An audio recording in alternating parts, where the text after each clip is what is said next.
আর এবার আন্দোলনে ঝাঁঝ বাড়ানোর বার্তা অভিষেকের।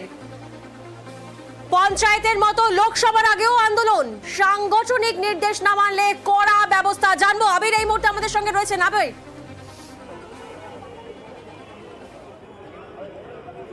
তুমি জানো যে অভিষেক বন্দ্যোপাধ্যায় তিনি নবজোয়ার যাত্রা করেছিলেন এবং সেখানে সংগঠনের একেবারে নিচু স্তরের কি বৈঠক নিয়ে তিনি করেছিলেন ব্লকের সমস্ত নেতাদের সাথেও। লোকসভা নির্বাচনের আগেও প্রথম জেলাভিত্তিক যে বৈঠক হলো পশ্চিম মেদিনীপুর, সেখানেও তাকে বলতে শোনা গিয়েছে যে পঞ্চায়েতের আগে যে ধরনের ঝাঁঝ নিয়ে রাস্তাতে দলের সংগঠনের কর্মীরা নেমেছিলেন সেই ঝাঁঝই বজায় রাখতে হবে, সেই ঝাঁঝকে সীমিত করা চলবে না এবং দল যে নির্দেশ দেবে, দলের যে গাইডলাইন, যে বা যারা ভঙ্গ করার চেষ্টা করছেন, নিয়ম মানছেন না, দল যে তাদের বিরুদ্ধে ব্যবস্থা গ্রহণ করবে সেই বার্তাও এদিনকে অভিষেক বন্দ্যোপাধ্যায়কে দিতে শোনা গিয়েছে।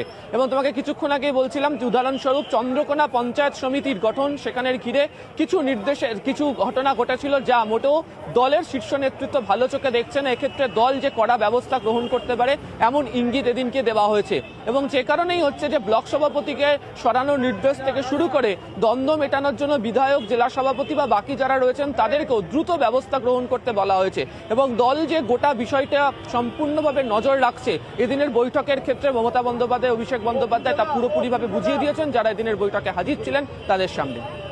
বেশ, লোকসভার প্রস্তুতি শুরু তৃণমূলের। একদিকে যেমন যুবদের প্রচারে ঝাঁঝ বাড়ানোর নির্দেশ মমতার, তেমনি অন্যদিকে আন্দোলনে ঝাঁঝ বাড়ানোর বার্তা অভিষেক বন্দ্যোপাধ্যায়।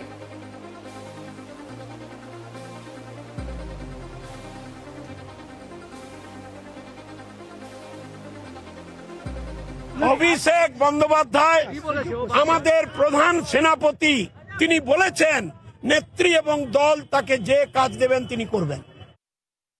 খবর এক নজরে নিবেদন।